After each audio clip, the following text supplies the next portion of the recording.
एक लड़का कोचिंग कर रहा होता है। वो मुज़फ़्फ़रनगर में कोचिंग करता है, मेरठ से आता था, लेकिन ट्रेन में आता था। एक दिन ऐसा होता है, उसकी एक लड़की से मुलाकात होती है ट्रेन में, जो कि लड़की वो बहुत ज़्यादा खूबसूरत होती है। उसको देखते ही मतलब एकदम पसंद आ जाती है। ट्रेन में बहुत ज़्यादा भीड़ थी, जिस बग्गी में बैठे हुए थे उस बग्गी में, और उस लड़की को कहीं बैठने की सीट भी नहीं मिल रही थी। तो वो लड़का जो है उसे सीट दे देता है बैठने के लिए। लड़की वहाँ पर बैठ जाती है, दोनों की बातचीत बढ़ती है।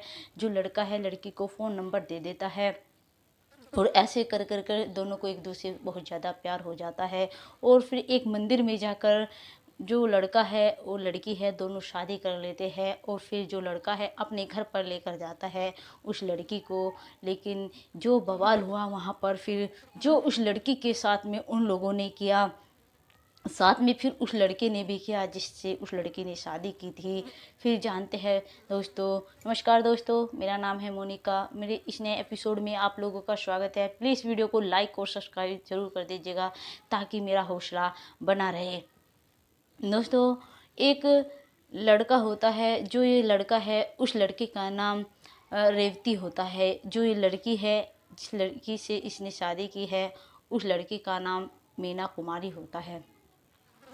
लड़का कोचिंग करता है, मेरठ से आया करता था मुज़फ़्फ़रनगर डेली ऐसे ही। लेकिन एक दिन ऐसा होता है, बस में बहुत ज़्यादा मतलब ट्रेन में बहुत ज़्यादा भीड़ थी, और जितनी ज़्यादा भीड़ थी तभी वहाँ पर एक लड़की की एंट्री होती है ट्रेन में। लेकिन इतनी ज़्यादा भीड़ थी कि उसको कहीं पर सीट नहीं मिल रही थी। जो लड़का होता है, जैसे ही लड़का उसको देखता है तो उसे देखता रह जाता है रेवती, कि ये लड़की कितनी ज़्यादा खूबसूरत है। लेकिन थोड़ी ही देर बाद में सोचता है कि ये खड़ी है और इतनी ज़्यादा भीड़ है, मतलब इसे दिक्कत हो रही होगी। सीट पे से खड़ा हो जाता है और कहता है कि आइए मैडम, आप यहाँ पर बैठ जाइए।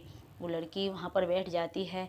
मतलब इस तरह से ही दोनों की मुलाकात हो जाती है। लड़की पूछती है कि आप कहाँ से हो, क्या कर रहे हो। लड़का कहता है कि मैं मेरठ से हूँ, दिल्ली मेरठ से हूँ, मुजफ्फरनगर जा रहा हूँ, वहाँ पर कोचिंग करता हूँ। लड़की कहती है कि मैं वहाँ पर मुजफ्फरनगर जॉब करती हूँ, एक छोटी सी कंपनी है उसमें मैं जॉब करती हूँ। तो मतलब दोनों की ऐसी मुलाकात होती है।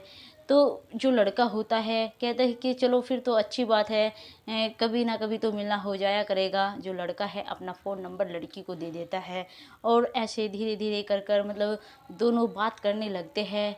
दोनों में बहुत ज़्यादा प्यार हो जाता है। दोनों एक दूसरे के साथ में मतलब कि हम एक दूसरे के बिना रह ही नहीं सकते। लेकिन लड़की तो जॉब करती थी।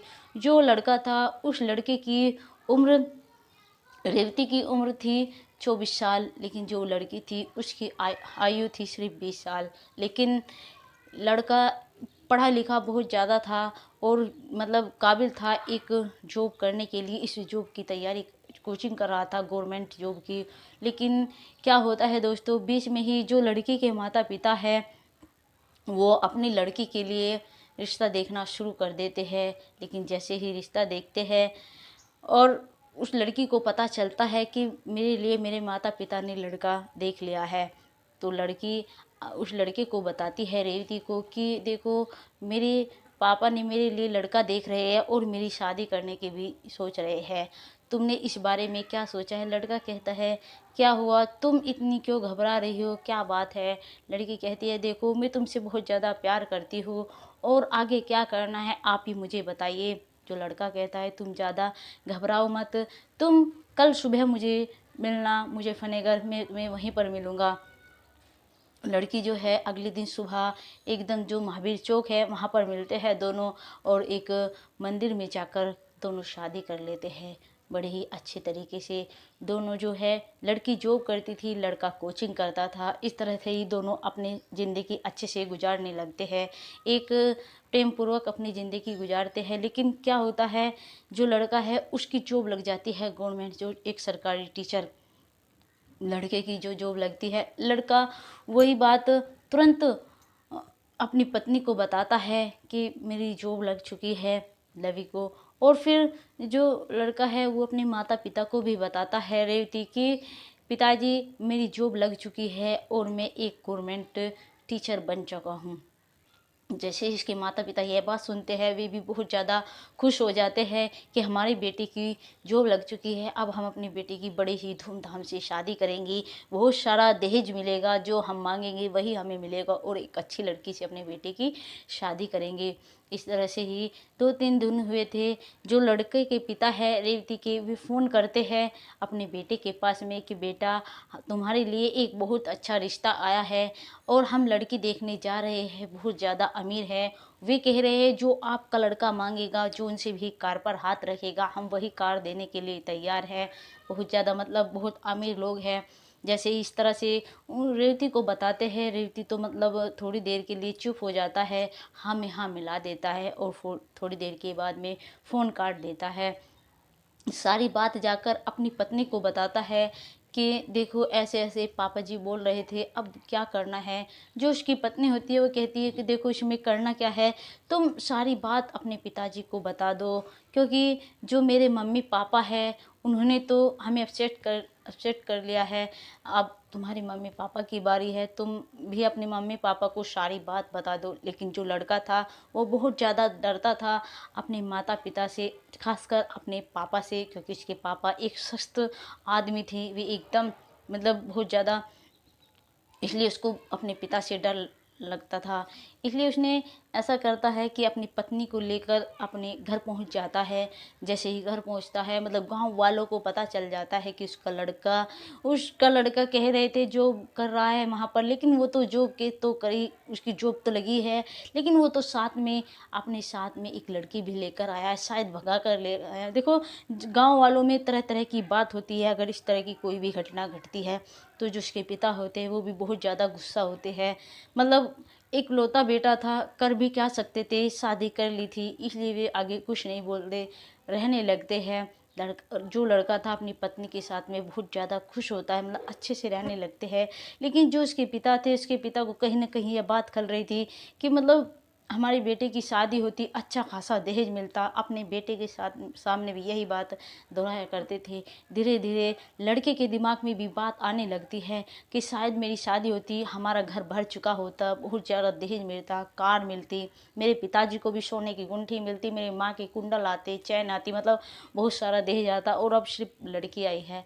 इस तरह की बात उसके पिताजी कहा करते, तो उसके दिमाग में भी एक दिन बात आ जाती है। उनको ऐसे रहते रहते रहते सिर्फ 7 महीना हुआ था। 7 महीने के बाद जो लड़का है वो अपनी पत्नी से मतलब ठीक से बात नहीं करता, उसको ताने देना शुरू कर देता है, शायद तुम उस दिन मुझसे ना मिलती, नहीं मैं तुम्हें अपनी सीट देता तो शायद ये सारा बवाल नहीं होता, और नहीं मुझे तुमसे शादी करनी पड़ती, मुझे एक अच्छी लड़की से शादी होती, और एक अच्छी लड़की से शादी होती, बहुत सारा दहेज मिलता, कार में थी, अब मुझे क्या मिला है। जो लड़की है वो अपने पति को कहती है, रेवती को, देखो तुम ये सब बात कह रहे हो जबकि इसमें मेरी कोई गलती नहीं है। पहले प्रपोज आपने किया था, पहले फ़ोन नंबर आपने दिया था, शादी का फैसला आप था, और फिर मेरी क्या गलती है। मैं तो अच्छी खासी जॉब करती थी, मैंने तो ये समझकर जॉब छोड़ दी कि मेरे पति की गवर्नमेंट जॉब लग चुकी है, अब मुझे और का क्या चाहिए। अब तो मेरे पास सब कुछ आ गया है, लेकिन मुझे नहीं पता था कि एक दिन तुम मुझे इतना ज़्यादा परेशान करोगे, इतना ज़्यादा तंग करोगे कि मुझे यहाँ से जाना पड़ेगा। वो सोचती है मैं इस तरह से बोलूँगी तो शायद मेरा पति मुझे रोक ले, लेकिन जो वो है वो एकदम तुरंत कहता है, अरे सोचती क्या हो, अगर तुम्हें जाना है तो जाओ, मुझे छोड़ो, मेरी जान बख्शो, मैं तुम्हारे साथ में अब बिल्कुल खुश नहीं हूँ, नहीं मैं तुम्हारे साथ में अब रहना चाहता हूँ। इस तरह से मतलब उसे लफ्ज़ बोलता है। जो उसकी पत्नी है वो अपने माता पिता को सारी बात बताती है। उसके माता पिता कहते हैं कि बेटा देखो, फैसला तुम्हारा था, लेकिन हम तो तुमसे एक बात कहेंगे, तुम उसके खिलाफ एक मतलब कानून कार्रवाई करो कि मुझे दहेज के आरोप में मुझे बहुत ज़्यादा परेशान करते हैं। लेकिन जो उसकी पत्नी होती है वो कहती है कि देखो पिताजी, मैंने इनसे बहुत ज़्यादा प्यार किया था और इनसे शादी की थी प्यार कर कर, लेकिन मुझे नहीं पता था ये मुझे धोखा देंगे, मतलब इस तरह से अपने माँ बाप के कहे में आकर मुझे परेशान करेंगे। उसके जो पिता होते हैं कहते हैं कि बेटा अगर इतनी ही ज़्यादा परेशानी है तो तुम घर पर आ जाओ, यहाँ यहाँ पर तुम्हारा सब कुछ है, और सब कुछ हमारे पास भी तुम्हारा ही है और अब भी तुम्हारा ही है। जैसे इसकी बेटी ये बात सुनती है कि मेरे माता पिता मुझे अपने पास बुला रहे हैं और वो वहाँ पर इतनी परेशान होती है, वो वहाँ से अपने घर आ जाती है। उन दोनों का जो है, लड़की अपने घर रहने लगती है। लड़का खुश हो जाता है कि अब तो मैं आज़ाद पंछी हूँ, अब मैं जब कहीं भी मैं शादी कर सकता हूँ। अपने पिता को बोलता है कि पिताजी, अब आप मेरी शादी करा सकते हैं, जहाँ आपकी मर्जी। जैसे ही वे रिश्ता देखना शुरू करते हैं, लेकिन सब जगह पता था कि इस लड़के ने एक लड़की के साथ में शादी की थी, इसलिए उसका रिश्ता नहीं हो पा रहा था। 2 साल बीत जाते हैं, ऐसे ऐसे वो बहुत ज़्यादा परेशान रहने लगता है। मतलब अपनी जॉब पर बच्चों को पढ़ाने के लिए भी बहुत कम जाया करता था। इसलिए उसकी माँ अपने बेटे को देखकर परेशान हो जाती है। अपने बेटे को कहती कि बेटा देखो, तुमने अपनी पत्नी को छोड़ दिया, मतलब वो चली गई, इतना ज़्यादा टॉर्चर किया अपने पिताजी के कहने पर। मतलब तुमने अच्छा नहीं किया, क्योंकि जो हुआ सो हुआ, तुम दोनों की मर्ज़ी से हुआ था और फिर बाद में तुमने केवल उसी की गलती निकाली। अब भी कुछ नहीं बिगड़ा है। वो तुम्हारी पत्नी है, वो तुमसे प्यार करती थी, अपना सब कुछ छोड़कर तुमसे शादी की थी। वो अब भी तुमसे प्यार करती होगी, इसलिए तुम उसे अगर मनाओगे तो जाकर वो तुम्हारे साथ में ज़रूर आएगी। वो इस तरह से अपनी जो माँ है अपने बेटे को बोलती है। उसका वो जो उसका बेटा है वो भी सोचता है, अब मेरी शादी तो होने वाली नहीं है, इसलिए मैं जाकर अपनी पत्नी को ले आता हूँ। रेवती वहाँ से चलता है और जाकर पहुंच जाता है जहाँ की वो रहने वाली थी। दोस्तों, वो लड़की रहने वाली थी सिकंदरपुर की। वो सिकंदरपुर पहुँच जाता है और वहाँ पर जाकर जहाँ उसका घर था वहाँ तो नहीं जाता है। आमने सामने टहलता रहता है कि शायद अब निकलेगी अपने घर से, अब निकलेगी। ऐसे ऐसे होते उसे शाम हो जाती है। जैसे ही वो अपनी जॉब से आ रही थी, शाम के समय वो देखती है कि मतलब जो उसका पति है रेवती, वो बैठा हुआ है उसके पास में। जाना तो नहीं चाहती थी, लेकिन फिर भी चली जाती है कि तुम यहाँ क्या कर रहे हो।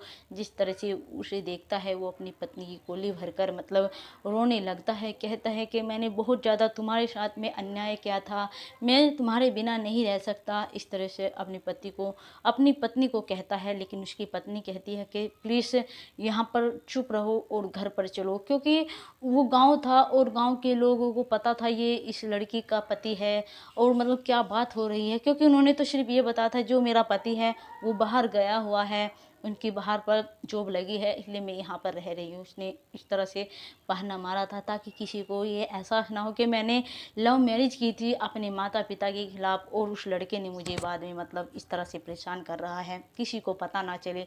वो उस लड़के को अपने घर लेकर जाती है और वहाँ पर जैसे ही उसके मम्मी पापा देखते हैं, देखकर उन्हें बहुत ज़्यादा गुस्सा आता है। लेकिन उनकी जो बेटी है, उनकी बेटी सारी बात बताती है कि रेवती इसलिए आया है यहाँ पर, मुझे लेने के लिए आया है मम्मी पापा, लेकिन मैंने पहले तुम्हारे खिलाफ जाकर शादी की थी, लेकिन अब जैसा आप कहोगे मैं वही करूँगी।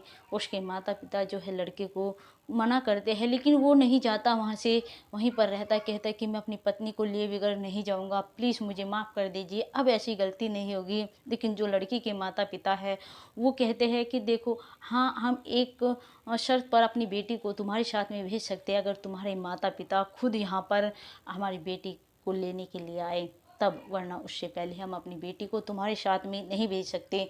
जो लड़का जाता है अपने माता पिता को बात कह रहा है, लेकिन उसके पिता तो राजी नहीं होते हैं। लेकिन उनका लड़का कहता है, फिर वे सोच भी रहे थे कि हमारे बेटे की कहीं पर शादी भी नहीं हो रही है तो जाना तो ज़रूर पड़ेगा। वो चला जाता है, तीनों लोग जाते हैं रेवती के घर पर। वे उनकी मतलब अच्छे से स्वागत करते हैं, अच्छे से नाश्ता पानी करते हैं और कहते हैं उसके पिता, हमसे गलती हो गई है प्रधान जी, प्लीज़ अपनी बेटी को भेज दीजिए, हम अब ऐसे कोई मौका नहीं आने देंगे जिससे आपको कुछ दुख हो या फिर आपकी बेटी को।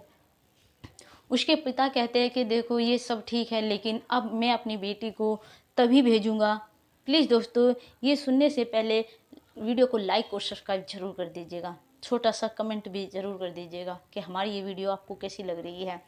वो कहते हैं कि हम आपको अपनी बेटी के साथ में तभी भेजेंगे जब आप खुद बारात लेकर आएंगे अपनी बेटे की, यहाँ पर एक अच्छे से धूमधाम से शादी करेंगे। जो उसके पिता होते हैं मतलब खुश हो जाते हैं कि अब तो हमारे बेटे की इसी तरह से शादी होगी, सब कुछ काम इसी तरीके से होता है। और जो उसके पिता होते हैं, उसके पिता रेवती को कार देते हैं, बोलेरो कार देते हैं उस कार में अपनी पत्नी, अपनी बेटी को भेजते हैं, अपने दामाद को भेजते हैं, मतलब इतना सारा दहेज देते हैं जिस कारण वे उसको दुखी कर रहे थे। उन्हें ये नहीं पता था ये अपने माता पिता की इकलौती संतान है, जो कुछ इसके मम्मी पापा के पास वो सब इसी का तो है। उनकी बुद्धि फिर गई थी दोस्तों। उसके पापा ने इतना दान दहेज दिया कि उनकी आंखें चकाचौंध हो गई कि इतना सब कुछ दिया है, मतलब जितना वे सोच रहे थे उससे कई दुगना दिया है। फिर अच्छे से गृहस्थी गुजारने लगते हैं। प्लीज़ दोस्तों कमेंट में ज़रूर बताइएगा, क्या लड़की को ऐसी शादी करनी चाहिए या फिर नहीं। नमस्कार दोस्तों, जय हिंद, जय भारत।